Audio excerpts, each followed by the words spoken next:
Here's my review for Morgwaeth's Blade-Coven, the new warband for Warhammer Underworlds, and it's an all-female crew and they're ready to sacrifice anything they get their hands on.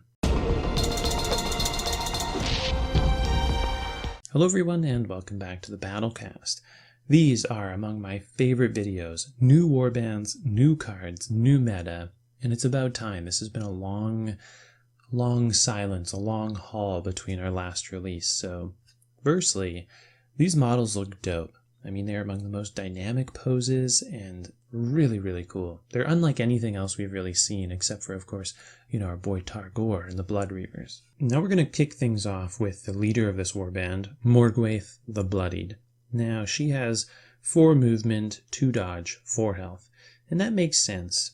I almost thought she would have more movement to start, because, they look fast, they look agile, but that does come later. Now she has 2 damage, range 2 with cleave baked in. Now can you say hello what armor? I mean, this is a great card to run with her because she's going to be able to throw down like nobody's business. Now the Inspire condition initially looks quite startling, especially if you don't start with the leader, because it says in the 3rd round they inspire. And this is quite thematic of this Dark Elf tribe because I believe the Dark Elves kind of enter like a battle frenzy the longer the battle goes on, so I think thematically it makes sense. Now, she does have an ability on her card which basically says, when an enemy fighter is taken out of action, choose a friendly fighter and they inspire. So that's very good, obviously. It means things are going to move along quickly. It's kind of like Thunderic. When you score an objective, you inspire somebody. The long wording is such so that I believe you'll be able to inspire someone no matter what. There's no interrupting this inspire because it's worded in such a way where you can do it before or after or whatever. Now when she does inspire, she goes up to 5 movement, which is really good and it doesn't surprise me. It makes sense, they're very quick. I almost thought she'd be 5 to start. But she does go up to 3 damage. So range 2, 2 hammer for 3 with cleave. This is a very Scritch stat line except cleave, so it's quite good. Next we move on to Kyrsa, hopefully I'm saying that right, and she's a lower health model, 2 wounds, starts with 1 dodge, 4 movement.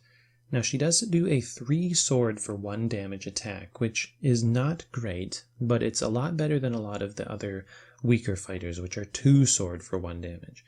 Furthermore, if she rolls a critical, which she has a 50% chance to do, she does an extra damage, so 3 sword for 2 is pretty reasonable actually. Now when she inspires, she actually gets 2 dodge and 5 movement, and her attack profile doesn't change. But 2 dodge when inspired, 5 movement, those are good things. High movement is what makes low health models able to be useful in a game. It means you can run from out of danger into danger, and at least you're doing something instead of, either being out of range and useless or in range and dead. So I think that this is a good compromise. Next we have Kyre. Very cool model here, and I was really excited for this fighter because she brings a big old bow. And we've seen big bows before. I mean, look at Olo, and he sucks. So you're kind of like, does the bigger bow mean that you're good? I mean, Anslane has a big bow, she's alright. Skaith's one has a big bow. Well, this woman has a big bow, and she is far and above the best ranged character we've ever seen in this game. With the exception of Hrothgorn, but also, I'm not sure. I mean, she's pretty dope. So right off the bat, she has a movement 5, uninspired, so it's quite good. She also has the Hunter keyword, and she's the only fighter in this warband to have that. She has a range 4, uninspired attack, 3 swords for 1 damage with baked in snare. Now the only other range 4 attack, I believe, is Hrothgorn inspired and Anslane inspired. But when they're not inspired, it's 3. I think Hrothgorn might be 3. And that's crazy. Starting with 4 is, again, that's a big deal, especially with ensnare. Now her melee attack, 2 swords for 1, it's not great. It's kind of like a Jugathras, knife. It's nothing crazy. Now when she inspires, she turns into a range 4, 3 hammer for 1 damage, with cleave, and ensnare baked in. I mean, holy hell, is this a strong ranged attack. She is the most huntery hunter of all the hunters in Warhammer Underworlds. Furthermore, her melee attack goes to 3 swords for 2, which is reasonable. I'm not sure why you would use it. Hopefully you don't have to, but at least you have something. And she starts with 2 dodge all day, which again is just really important. She's a valuable fighter. She's the best non-hero range champion in the game by a mile. She's a menace. And if you upgrade her appropriately, oh man, like Glory Seeker on her, there's a couple. I mean, Glory Seeker will make her be a 3 hammer, 2 damage with cleave and snare. Terrifying. Next we have Lethir, and she has the same stat profile as Kyrsa. 3 sword for 1. When she inspires, she gets 5 move, 2 dodge, etc. The difference is, though, that if she attacks and has 2 success showing, and the attack goes through, she actually does another attack. She resolves the damage step twice. Now, obviously, this is really interesting, because at the very least, it's a 2 damage attack, which is great. But if you put any plus damage upgrade on her, now she's hitting for 4. And the snowball potential just goes from there. It's really good stuff. For like a weak fighter, very good. Lastly, we have Camus, the model that you're most likely to break when you play this warband. Now, she is the same defensive line as her weaker sisters, 4 move, 1 dodge, 2 health. Now, interestingly, she has a range 2, 3 sword for 2 damage combo. It's built into her. Now, interestingly, her combo bakes into her bladed buckler, which is a range 1. So if you go right up to somebody, hit them with your whip, you combo it up with your range 1. So uninspired, she can hit you potentially for 3 if everything goes through. Now, inspired, she gets a little bit better. Her barbed whip doesn't change, but her bladed buckler gets a little more accurate and does a little more damage. So if everything goes through, you actually will do 4 damage, which, again, for like a weaker fighter is pretty dope. If you throw a +1 damage upgrade onto her, and she's inspired, and everything goes off, she could potentially hit for 6 damage, which is a lot. That's a Hrothgorn 1 hit from a 2 health fighter. I mean, that's pretty scary. Here's how the round goes.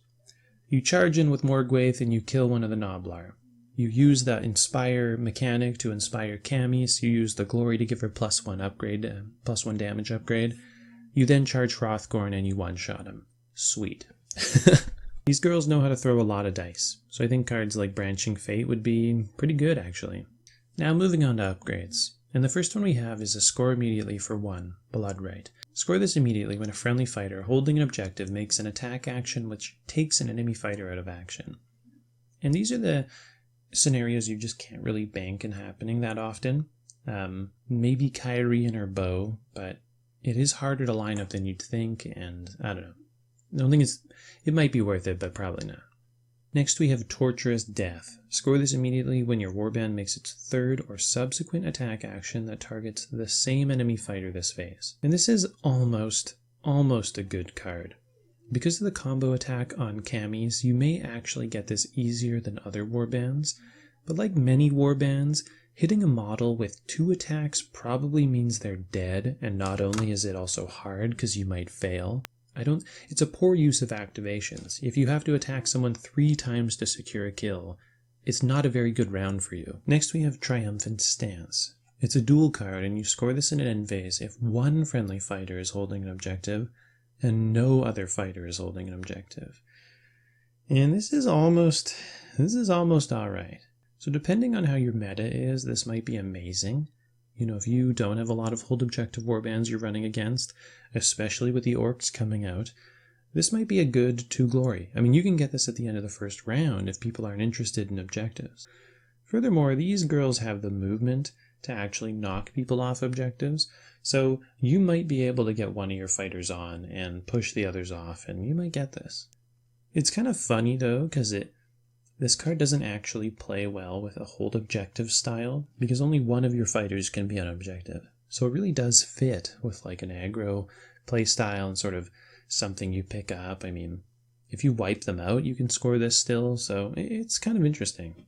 Next we have Daughters of the First Temple, a score in the end phase card, and you score this if 2 or more enemy fighters are out of action. This seems pretty reasonable. I think these girls are going to try and kill stuff, so this is a good card. Next we have Purposeful Strike. Score this in an end phase if a friendly fighter with 1 or more charge tokens is holding an objective. Now this has Kyrie written all over it. She's a range 4 champion, so it's pretty reasonable that you'll be able to get a charge token on her and stay on an objective. If you hit a movement 3 fighter with her attack and push them back, they can't answer you. So this is a fairly safe card to get. Next we have Swift Sacrifice, and this is a score immediately. If your leader or Kyrie takes an enemy fighter out of action with a ranger 1 or 2 attack. And normally these, leader taking out of action cards are fine. They're usually worth running, but what's cool about this one is it includes their lieutenant, and that makes it a lot better. Now, Kyrie is not often going to use her melee attack, but when she is inspired, it's 3 swords for 2, so it's not terrible. The most important thing is that this isn't a dead card.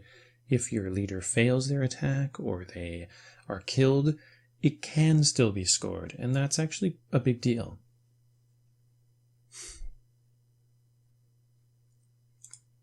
Next we have Perfect Kill. Score this immediately if you do exactly enough damage with an attack action to take someone out of action. And Precise Use of Force was an institution in Score Immediately cards for a long time, and this will be the same thing. And this warband has a lot of varying damage amounts. They've got many 1s, many 2s, and many 3, or 1-3, but more importantly they have Kyrie, who can really polish people off with Cleave and Ensnare. I mean, she can really seal the deal, so this is a good card. Next we have Blessing of Cain. Score this in an end phase if 2 or more surviving friendly fighters are inspired. This is a very reasonable card. Have you killed 2 people? Probably. Is it the 3rd round and you have 2 people alive? Maybe. It's a good card. Next we have Proof of Devotion for 3 glory. It's a hybrid card. Score this in the 3rd end phase if all your enemy fighters are out of action, or your warband holds all objectives in enemy territory. And I like this card a lot. And mostly it's because committing to something like Annihilation or, killing a whole enemy warband, sometimes it doesn't work out. Sometimes they've put Survival Instincts and Sudden Growth on their last fighter and you just can't get them. But if you are in a commanding position on the board, holding all of their objectives is a quite reasonable alternative. So I like that, given the style of this warband, getting into enemy zones and attacking people, you can still have another way to score this card if you're just not able to get that last fighter down. So I like this card quite a bit. I think it could be run, even though 3rd end phase cards are not very hot right now. If you were going to run one, this is alright. Next we have Consecrate to Cain. And I just love how every card we've seen so far is just these people standing over dead bodies. It really sets the mood. This is score immediately when a friendly fighter's range 1 or 2 attack action takes an enemy fighter holding an objective out of action. This card's kind of a bummer, really. We have 2 similar objectives. We have one where if we kill someone on an objective, we score, or if we're on an objective and we kill someone, they score. These are pretty predictable. Read your meta. If you're playing nothing but objective warbands, you can probably score this card pretty easily. But if you're not playing an objective warband, and they know that, you're this warband, they might just not ever step on an objective or step near an objective. So it relies on your opponent to do something, and yeah, not great. Next we have Devoted Disciple. Score this in an end phase if 1 or more surviving friendly fighters have 1 or more wound tokens. It is a low bar to meet, people. Calculated risk, bam. 2 glory, 1 action. This is one hell of a card. It's worth running for sure. Next we have Ritualized Formations. Score this in an end phase if your warband holds 3 or more objectives. If these guys become sort of like a flexy, killy warband, which they very well may, it's a very popular playstyle, you'd probably be happy to have this card. Now we're moving on to the Gambits. The first card we have here is Zealot's Rage. Play this after a friendly fighter's attack action that fails, they can make that attack action again.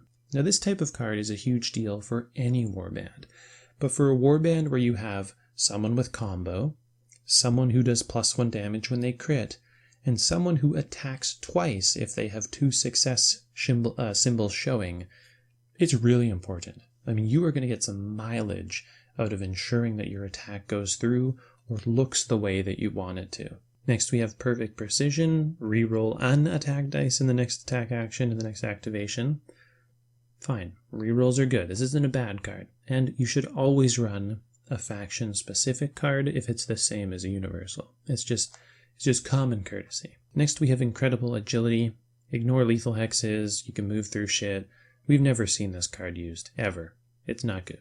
Next we have Bloodbane Venom, and I believe this is the first faction-specific poison card we've seen. You play this as a reaction after a successful attack action, and you roll 3 critical dice, or you roll 3 dice, and for each critical showing you do an extra point of damage. And I just, like, why? Why would you run this card? I know what John Reese would say, just roll criticals, or whatever, but it's not a good card. Next we have Drilled to Perfection. Choose a friendly fighter and up to 1 adjacent friendly fighter. Give each chosen fighter 1 guard token. Being able to dish out a guard token is never a bad utility to have, especially if you're a 2-dodge warband. And being able to give out 2 of them is great. You can charge in and support a friendly fighter and then pop this and you both get guard. Maybe Kyrie comes up, takes a shot at somebody, helps you both survive a bit longer. It has its uses. I'm not sure if it's going to make the cut, but it's certainly not a bad card. Next we have Crimson Rejuvenation. Heal 1 to each friendly fighter within 2 hexes of your leader. This is a really, really cool card.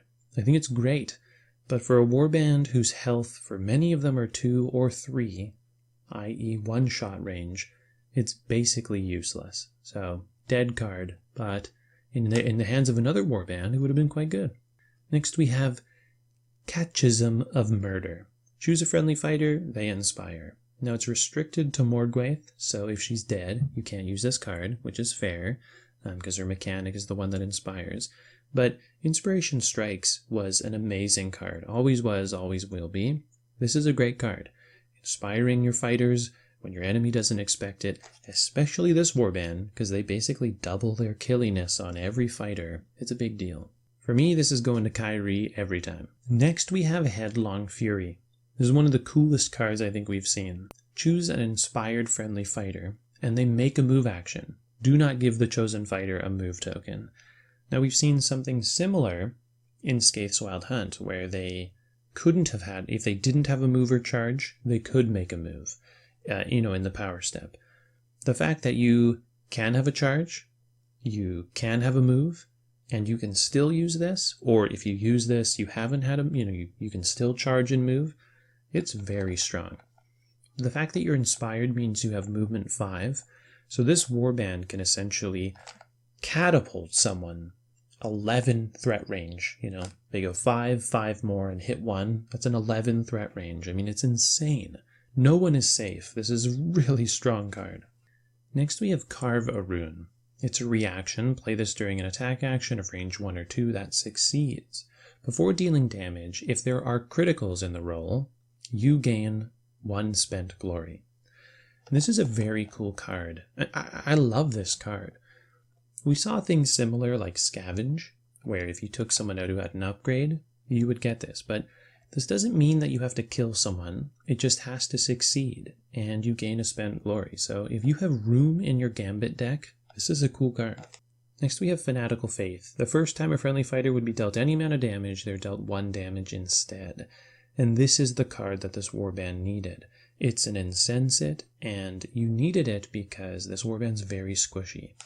Being able to defer 1 more round before your fighter dies, it's a big deal.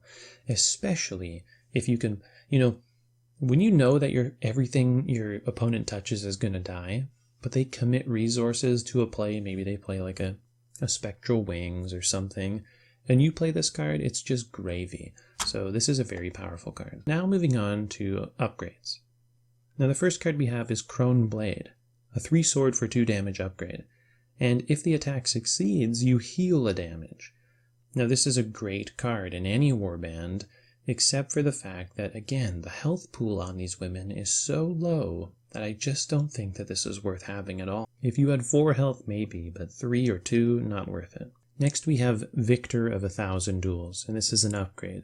Now as a reaction, when you are targeted by a range 1 attack action that fails, you roll a dice, and on a hammer and a critical, you actually get to hit them back, and you're not driven back, so you basically get to attack them on a 50-50. And this is a very strange card for this warband. We've seen this for other warbands, like Iron Soul's Condemners have a card like this, but it's a ploy. This is interesting because not only are you spending a glory to equip someone with this, but they're so weak. These fighters are so likely to die. So you're saying, I've put this on my fighter, please don't kill them. And if they don't kill them, which they likely will, then you take a 50-50 to see if you'll live. So it's like a chance in a chance. Then you make an attack action. So it's 3 chances in a row. It's just way too risky for such a low health warband. Yeah, my blood pressure can't handle that kind of excitement. Next we have Ruin of Slaughter, +1 damage for each critical in an attack roll, but it has to be range 1 or 2. Now this is a nerfed concealed weapon, but I think that's okay because a lot of these women are rolling quite a few dice. I mean, 3 minimum, 50% chance of a critical. One of them resolves their attack damage twice, so if you roll a critical in the attack roll, now you're hitting for 2 and you do it again, so it's 4, so it's quite a lot. For your girl Cammy's, who has the combo attack, she's rolling 5 dice across 2 attacks, so again, you might be able to ramp that damage up quite a bit. Next we have Invigorated Attack, +1 dice to an attack action if you're holding an objective. This very much, as the art suggests, has Kyrie written all over it, and cards like Jealous Defense, I think, are going to go well with this warband as well, because a range 4 attack, I mean, putting Kyrie with a guard token on an objective means that, you could probably deal out some seriously good damage. Next we have Rapturous Defense. I'm not really sure those 2 words go well together in describing something, but it's for the 2 weaker fighters, and if you're inspired and you have +1 defense, you're going to have 3 dodge, which is Snurk level of annoying, and that's very good. I mean, it's probably worth protecting at least one of them. It's not a dead upgrade at all, so I think this is a good card. And lastly, we have Death Dancer. Basically, you can push yourself a hex after an attack. And there's no restriction, so you can get some value out of here, right? Morgwaeth has a range 2 attack, so move along. But more importantly, Kyrie is a range 4 attack, and now you can scoot and shoot with that thing, so it's pretty good. There's definitely been a theme this season with warbands being released side by side, and one of them having a clear idea of what they should do, and another where it's kind of more of a mixed bag. And I think Morgwaeths are definitely not as clear in their direction as the Orcs. They're not as obviously strong, but give them enough time in the pot of the community-minded people, all the brilliant strategists out there, and I bet you they can turn into a deadly flex or a deadly aggro warband. They have the tools, they have the innates. Their cards are not really anything to write home about specifically, but yeah, I think we'll see them mature. A fine wine, if you will. But yeah, the Orcs for me definitely are they're so straight up. They're so clear what they're supposed to do in their intentions. But these girls seem very interesting, very explosive and fast. So a good counter, I think, to the objective holding meta, maybe. Anyway, that's my review for Morgwaeth's Blade-Coven. Let me know what you guys think of these cards, of these fighters, in the comments section below. Love chatting with you about that. Who do you prefer out of the 2? Let me know. And stay tuned for my Universal review of all the Universal cards. Thanks for watching, and I'll see you next time. Thanks for watching. I hope you enjoyed the video. Please consider supporting the channel by liking this video or subscribing to the channel, and especially hitting that bell icon. Feel free to leave comments in the comments section below. I love talking with you guys. Until next video, I'll see you then. Thanks.